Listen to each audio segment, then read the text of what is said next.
What if the most common advice given to seniors with poor leg circulation is actually making the problem worse? I am Dr. James, and at Senior Vitality Secrets, I see this pattern constantly. People faithfully walking every day, elevating their legs in the evening, wearing compression socks as instructed, and still dealing with cold feet, persistent ankle swelling, burning pain that keeps them up at night, and eventually falls to change everything. Here is the truth that most people are never told. Poor circulation after 60 is not simply discomfort. It is a warning signal. It is your body telling you that blood is no longer moving efficiently from your heart down to your feet and back up again. And when that cycle breaks down, the consequences are serious. Wounds that will not heal. Infections that spread because tissue is starved of oxygen. In advanced cases, outcomes that surgeons find devastating to deliver, and that are almost entirely preventable when circulation is addressed early and correctly. By age 70, nearly 1 in 5 adults has measurable peripheral artery disease in the legs. Many of them do not know it yet. The symptoms have been building quietly for years. The good news is this: restoring circulation does not require extraordinary effort. It requires understanding which specific movements actually move blood back toward the heart, and why most conventional exercise advice leaves the most important mechanisms completely untouched. Today, I am going to walk you through the 5 exercises that vascular surgeons and rehabilitation specialists rely on most when restoring circulation in patients over 60. We are going from 5th to 1st, and the number 1 exercise is one that most people overlook entirely because it looks almost too simple to matter. Once you understand the science behind it, you will never look at leg exercise the same way again. Movement 5, ankle pumps, activating your body's second heart.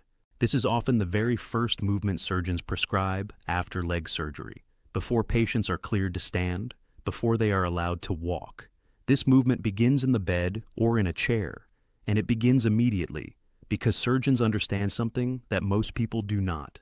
Your calf muscles contain what vascular medicine calls the venous muscle pump, sometimes referred to as the body's second heart.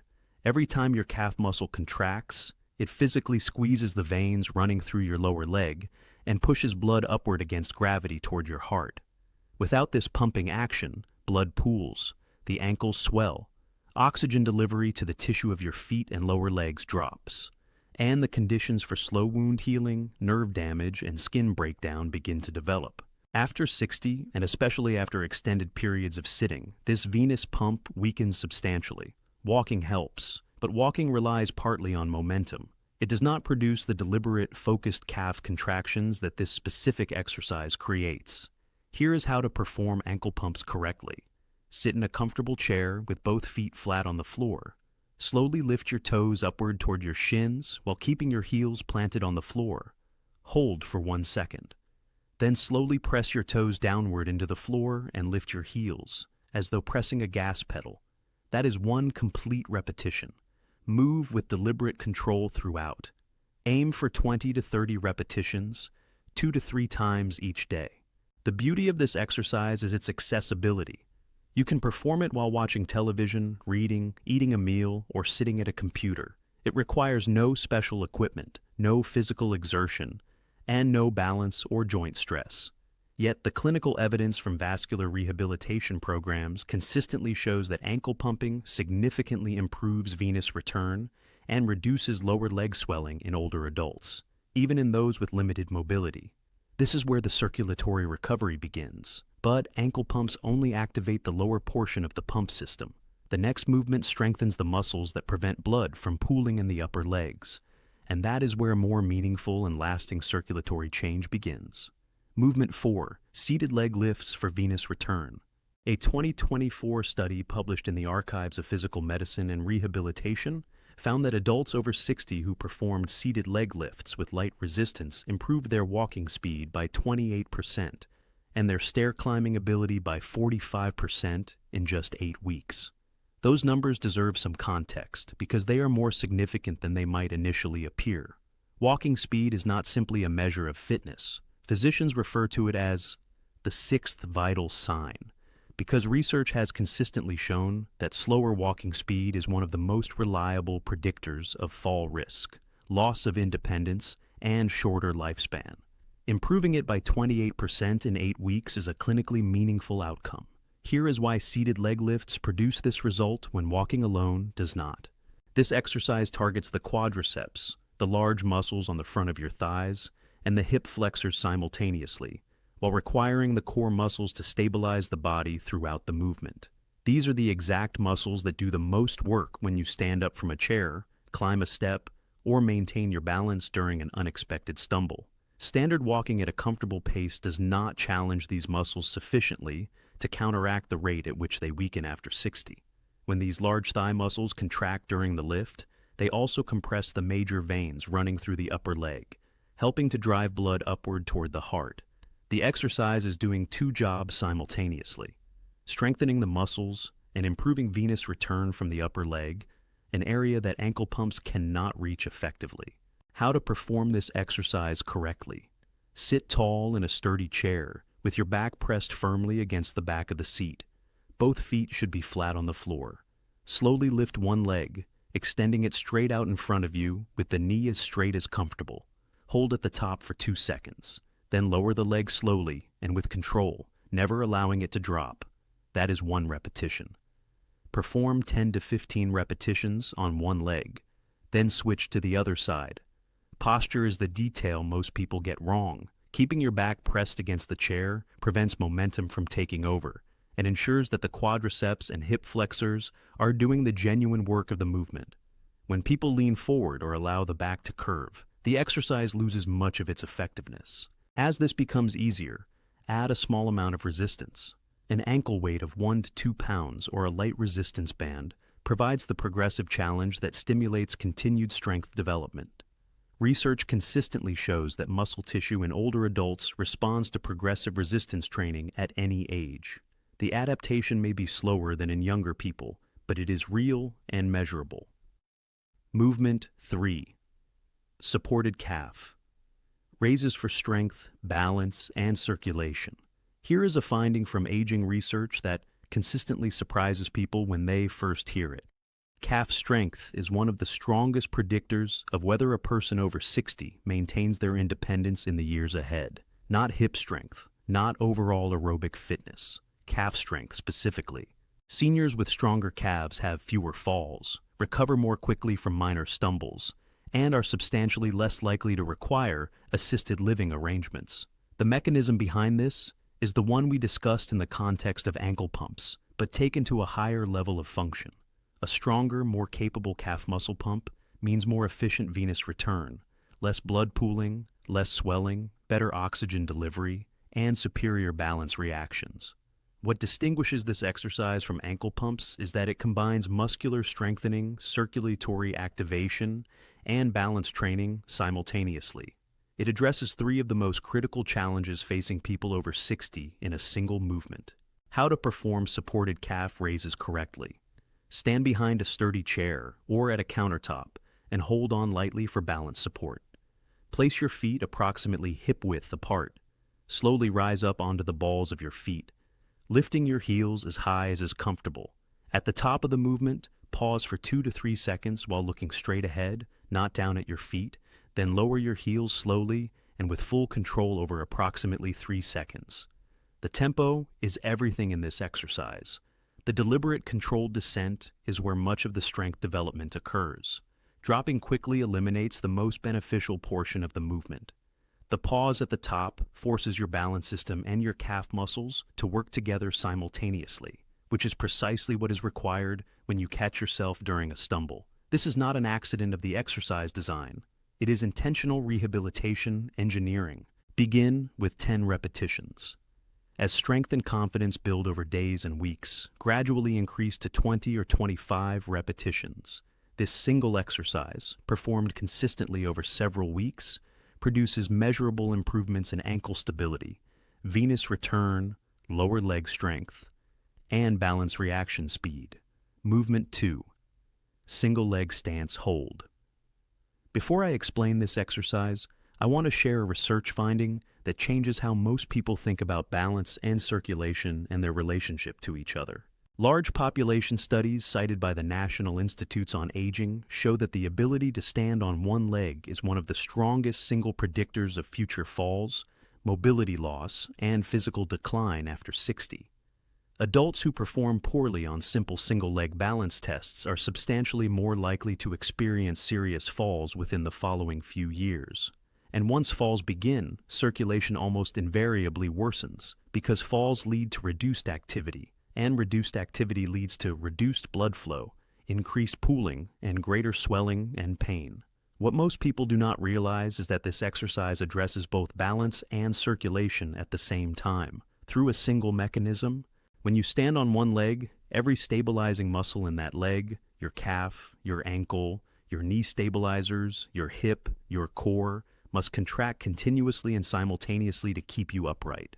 This sustained multi-muscle contraction creates a prolonged pump effect, particularly through the calf, that keeps blood moving upward throughout the duration of the hold. Walking creates this effect for only a fraction of a second as your weight passes over each foot. The single leg hold keeps the pump engaged for the full duration of the exercise. How to perform this correctly. Stand next to a countertop, chair, or wall, and place one hand lightly on the surface for support. Shift your weight onto one leg and lift the other foot just 1 to 2 inches off the floor. You do not need to lift it high. The height is not what matters. What matters is the sustained contraction. Stand tall, keep your gaze forward at eye level, and avoid gripping with your toes. Breathe normally throughout. Hold the position for 20 to 30 seconds, then switch legs. That is one set. Begin with 2 sets on each side. As this becomes more comfortable, gradually reduce how much pressure you apply through your supporting hand. Eventually, aim to hover the hand without touching or progress to performing the exercise without hand support entirely. The studies are consistent.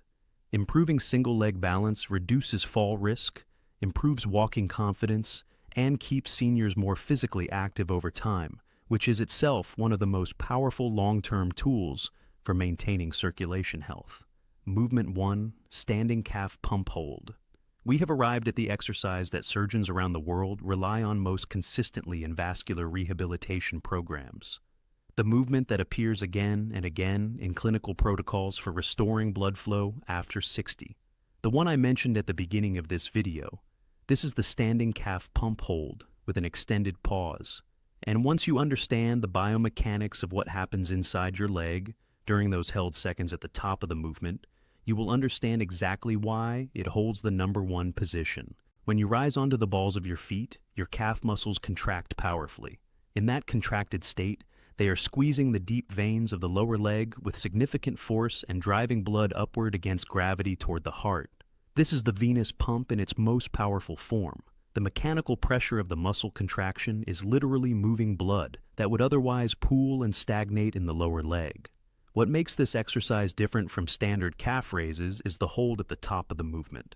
When you pause in the fully contracted position for 3 to 5 seconds before lowering, you sustain the pump effect long enough to overcome the pooling and sluggish venous return that characterizes poor circulation. A brief rise and immediate lowering creates only a momentary pump. The held contraction creates a sustained, forceful one. This is precisely why surgeons do not recommend simply walking more to patients with significant venous insufficiency or peripheral artery disease. Walking creates only brief, repetitive muscle contractions that depend heavily on momentum. The standing calf pump hold creates sustained, deliberate contractions that keep the pump fully engaged throughout each repetition. The mechanism is fundamentally different, and the circulatory effect is significantly greater. How to perform the standing calf pump hold correctly. Stand behind a sturdy chair or at a countertop and hold on lightly for balance support. Place your feet hip-width apart. Rise slowly and smoothly onto the balls of your feet, lifting your heels as high as is comfortable. At the top, pause and hold for a full 3 to 5 seconds. During the hold, breathe normally, keep your gaze forward, and maintain the full height of the position without letting the heels drift down. Then lower your heels slowly and with complete control over approximately 3 seconds. That is 1 repetition. Begin with 8 to 10 repetitions performed with full attention to the tempo and the hold. As strength, circulation, and ankle stability improve over weeks of consistent practice, gradually increase to 15 or 20 repetitions. The quality of each repetition, the controlled ascent, the full pause at the top, and the slow, controlled descent is more important than the number of repetitions. Clinical rehabilitation data consistently demonstrates that seniors who practice controlled calf pump holds with this held pause experience improvements across multiple measures simultaneously. Venous return improves, lower leg swelling reduces, ankle strength increases, walking endurance extends, balance confidence builds, and fall risk decreases because the very muscles that prevent falls are the same ones being strengthened and retrained by this exercise. Unlike higher impact exercises that can stress arthritic joints or challenge balance beyond what is safe, this movement can be performed safely by the vast majority of people over 60, including those with arthritis, those recovering from illness or surgery, and those who have previously experienced falls as long as adequate support is used. Bringing it all together. Let me give you the complete picture of how these 5 movements work together, because understanding the progression makes the practice more effective. Ankle pumps are where you begin, particularly if mobility is limited or if you are spending significant time seated. They wake up the venous pump system in the lower legs and begin moving blood that has been pooling and stagnating. Seated leg lifts build on that foundation by engaging the larger muscles of the thighs and hips, addressing venous return in the upper leg where ankle pumps cannot reach, and building the strength that makes daily functional activities safer and easier. Supported calf raises take the calf pump to a higher level of strength and function, while simultaneously training the balance system and building the ankle stability that prevents falls. The single leg stance hold trains the sustained, coordinated muscle activation that keeps you upright during the most challenging balance demands of daily life, while keeping the venous pump engaged through prolonged held contractions. And the standing calf pump hold, the most powerful of all 5, brings everything together in a single movement that actively drives blood out of the lower legs with maximum force and keeps it moving with each sustained held contraction. Together, these 5 movements take less than 15 minutes per day. They require no gym membership, no specialized equipment, and no level of fitness that most people over 60 cannot achieve. They can be performed safely at home, with a chair or countertop for support, at whatever time of day is most convenient. Walking remains valuable. I encourage you to keep walking if it is part of your routine, but walking alone leaves critical gaps in the circulation and balance training that the body needs after 60. These 5 movements fill those gaps in ways that walking simply cannot. Begin with movement 5 tomorrow. Practice it for a few days until it feels comfortable and natural. Then add movement 4. Build through the list gradually over 2 to 3 weeks until all 5 are part of your daily routine. Give the practice at least 8 weeks of consistency before assessing results, because the most meaningful changes in circulation, strength, and balance develop cumulatively over weeks of regular practice. At Senior Vitality Secrets, our commitment is to bring you the health information that is grounded in real clinical evidence and that is genuinely practical for your daily life. Not theoretical advice, not information designed to sell you something. What the research and clinical experience actually shows works. If today's video gave you something valuable, please share it with someone you care about. Someone who has been struggling with cold feet, swollen ankles, burning leg pain, or the fear of falling. These are not inevitable features of aging. They are conditions that respond to the right intervention. Subscribe to Senior Vitality Secrets so you never miss a video, and leave a comment below. Which of these 5 movements are you going to begin with tomorrow? Your response may inspire someone else reading the comments to take the first step as well. In our next video, we are going to explore a single wall-based exercise that surgeons are now recommending as one of the most effective tools for building leg strength, balance, and joint stability after 60. Most people overlook it because it looks far too simple, but the results, when it is done correctly and consistently, are genuinely dramatic. Until then, take care of your body. Move with intention, and remember that your independence, your mobility, and your quality of life in the years ahead are directly shaped by the small, consistent choices you make each day. I am Dr. James, this is Senior Vitality Secrets, and I will see you in the next video.